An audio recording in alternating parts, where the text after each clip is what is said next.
In today's video, I'm going to talk to you guys a little bit about SAD. SAD is seasonal affective disorder, S.A.D.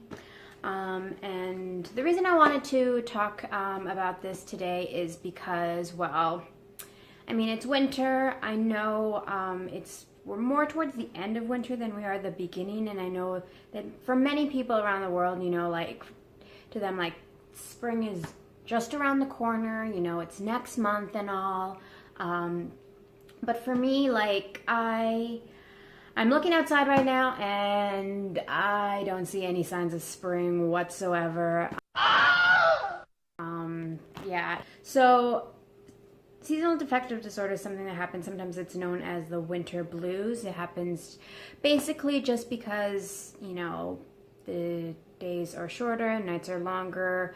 I know for me, like, there are days where I don't see the light of day ever, because when I wake up, it's dark, and then when I come home from, like, work or whatever, it's dark, and I know for a lot of people out there are going through the same thing.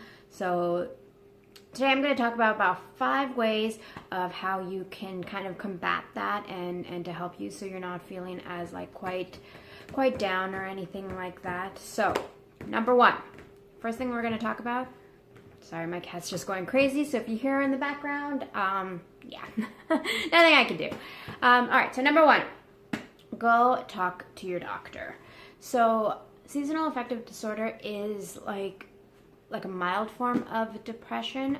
So it, like I said, it gets downplayed quite a bit. It's known as the winter blues, so it's kind of like, you know, it's kind of made to be like no big deal or anything like that, but sometimes it can lead to more severe issues.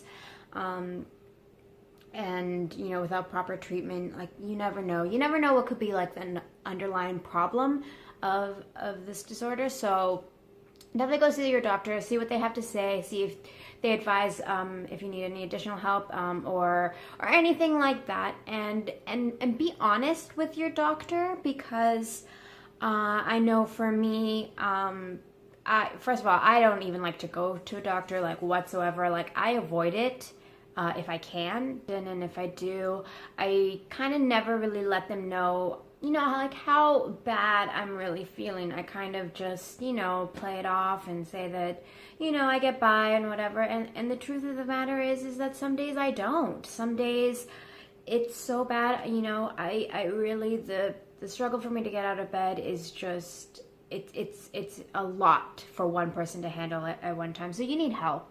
So I finally was able to be honest with my doctor, and they were able to help me out. But again, you know, I still kind of do other things, like the things that I'm about to talk about. So, you know, you never know. It's not bad to, like, ask for help, and I know that because, yeah, I'm the worst for that. All right, number 2. Lighting. Let the light in. Let it all in.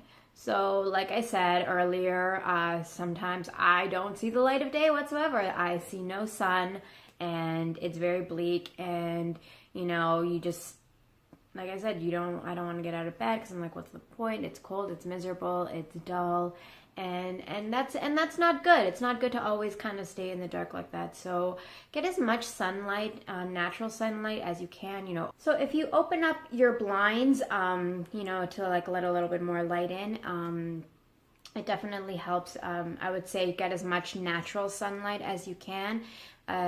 If you work during the day or go to school or anything like that, and you're just, you know, not able to really, like, get out, I still recommend taking, like, a 5-10 minute break somewhere throughout your day. I know it's hard. I know it gets difficult. And I know it's just, it's too cold. You don't want to, but seriously, take 5 minutes, get out in the sunshine just for a little bit, you know, bundle yourself up, get out there to get as much natural sunlight as you possibly can during these winter months. And if you just aren't able to for whatever reason, there are other alternatives that will be able to help you to have the same effect of natural sunlight. So I have linked a couple of them down below, and if you want to just check them out, I just kind of did a quick Google search about this because I was actually not aware of this, and I find these devices like absolutely great. So the first one is a light box. So this is basically just a light box. That it comes with. The one that I found is about like $50, and again, it just kind of mimics the effects of sunlight, so you can kind of just keep it in the house for those days where it's just, you know, days and days and days of no sunlight. You could break it out, and that kind of also helps with that. The other one that I found that I actually find pretty amazing, and I definitely I'm gonna get out and get one of these, is a dawn simulator. And what that is like, it's an alarm clock that just rises. It slowly like brings light into your room, such as like the sunlight would, you know, in the summertime or whatever, and like that. I think that there might be an app on the iPhone. I use Android, but I think there's an app on iPhone for a dawn simulator, but I don't know how effective that would be just because it's still light coming from your phone. The light that's in the dawn simulator, it just, I don't know. I think it just looks really neat. Because I know for me during the summer, I love waking up in the summer, you know, to the natural light, opening up my blinds. Like, it just gets me more energized. Like, I feel ready to take on my day if I wake up, you know, filled with sunlight, as opposed to how I usually am like during the winter months. So this is a great alternative. I think this product is amazing. But however way you can do it, get as much light as possible. Number 3, exercise.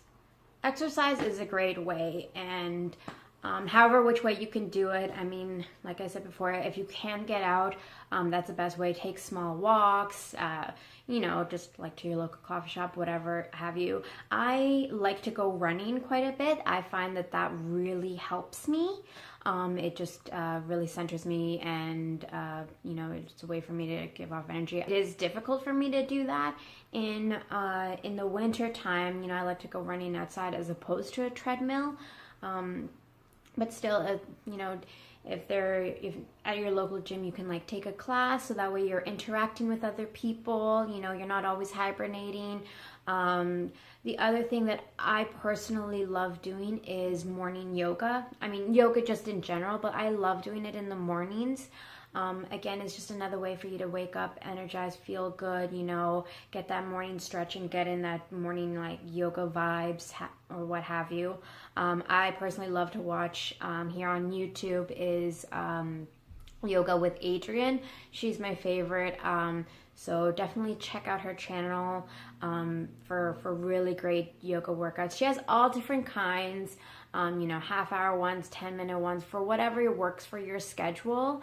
And, you know, again, it's something as simple as just waking up just a little bit earlier. And even though it sucks to kind of wake up in the morning, and it sucks to have to get up early in general, it's 10 minutes out of your day, and then by the time you're finally ready to go out and face on that day, you already feel better about taking on whatever comes at you, whatever is out there, whatever piles of snow. If you're like where I live, it's great. I love it. I always feel great afterwards.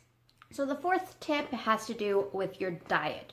So during the winter months, we all know this, that comfort foods are pretty much our go-to this time of year, especially more towards the holiday season. But like, even so, we're into February now. The New Year's resolutions are long through. We're back to like eating whatever we want. And that's fine. And like, obviously, you know, you want to feel good. You want to feel comfort. That's the point of comfort foods in the winter, and warm and cozy or whatever. However, I always find with comfort foods that, like, you know, you feel very like tired, like sleepy. You get very lethargic afterwards. Like, you don't have as much energy. You're just, I don't know, kind of more in lazy mode. So again, if you try like sticking, you know, to things that are healthier, that are going to help with your energy levels, to help you, you know, again, just like feel good from the inside out.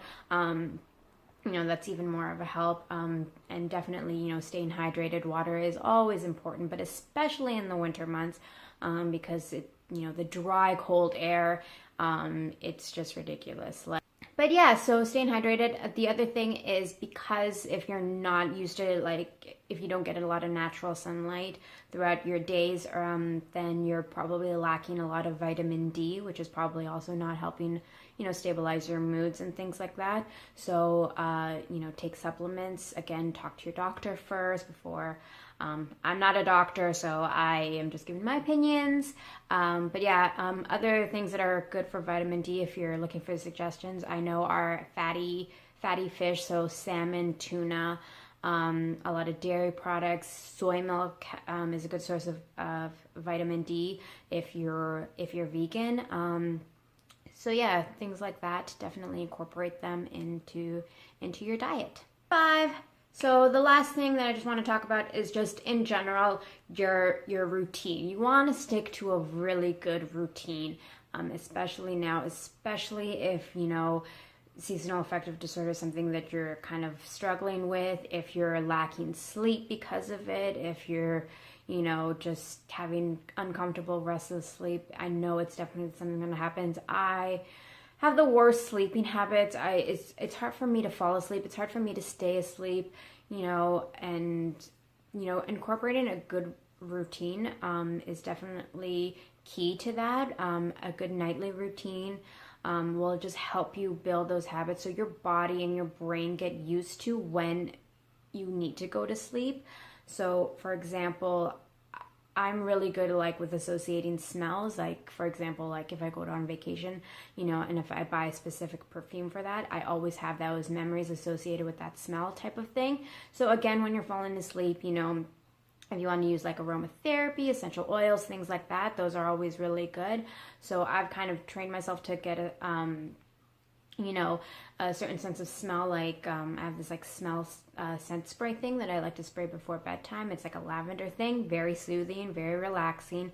And if you do that kind of on a nightly basis, and you go to bed at the same time, every night, then your brain will just start to just know, if there's that smell, oh, it's bedtime, this is the time, oh, I'm getting sleepy. It gets you there, so you have the right amount of sleep. And then just again, also having a good morning routine. If you're waking up not wanting to do anything, not wanting to get out of bed because it's just cold and crappy out, waking up a little bit earlier, waking up at that same time, doing your morning yoga, morning run, morning whatever, to help you get throughout your day. So you're, waking up, with a lot of energy, and so by the time it's ready for you to get out that door, you're feeling okay. And if it's outside, you're still gonna be okay because you feel good. And just kind of, again, all of these things are kind of all intertwined. You know what I mean? Getting a good routine, getting a good diet, they're all kind of connected. So once you start kind of doing all of these things, it's going to start to feel a little bit better. Anyways, so that's pretty much all that I wanted to talk about today. So I hope that this was kind of helpful to some people, or, some people were able to relate, or if you do some of these things already during the winter. And also, a seasonal affective disorder is, again, it's seasonal. It's mostly associated with the winter, and this is mostly what I was talking about in this video, but it also happens in the summer. I usually don't find that, but again, if that's something that you find in any season, definitely talk to your doctors, and hopefully everything works out for you. And I hope you enjoyed this video, and I'll see you guys next time. Bye.